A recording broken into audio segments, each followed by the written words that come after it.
ക്രൂശിലെ യാഗം കഴിഞ്ഞപ്പോൾ ദൈവരാജ്യം ഭൂമിയിൽ വെളിപ്പെട്ടു. സ്തോത്രം. ഇപ്പോൾ ഭൂമിയിൽ അന്ധകാരത്തിന്റെ രാജ്യം നിറഞ്ഞിരിക്കുമ്പോഴും അതിന്റെ മധ്യത്തിൽ നാം എല്ലാവരും മിസ്രൈമിൽ സംഭവിച്ചതുപോലെ മിസ്രൈമിലാണ് ദൈവത്തിന്റെ ജനം. പക്ഷെ ദൈവത്തിന്റെ ജനം പാർക്കുന്ന ആ രാജ്യം എവിടെ, ആ സ്ഥലം എവിടെയാണ്? ഗോഷേൻ. ചുറ്റും കൂരിരുട്ടാണ്, അന്ധകാരമാണ്. ചുറ്റും ഭയങ്കരമായ പൈശാചിക പ്രവർത്തനങ്ങൾ നടക്കുകയാണ്, ബാധകളാണ്, വലിയ വിഷയങ്ങളാണ്.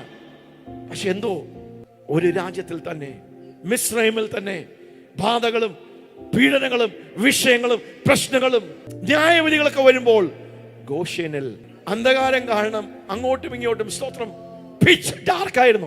പക്ഷെ അതിന്റെ മധ്യത്തിൽ ഈ അന്ധകാരം ലെവലേശം ബാധിക്കാത്ത ഒരു കൂട്ടം ജനം ഗോഷേനിൽ പാർത്തു.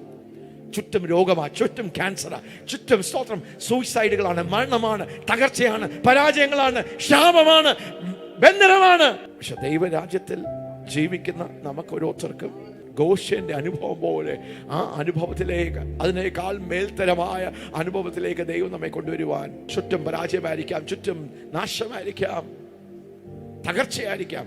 പക്ഷെ ദൈവരാജ്യത്തിലാണോ അവിടെ വാഴുവാൻ, സകലത്തെയും കീഴടക്കുവാൻ. ആമേൻ.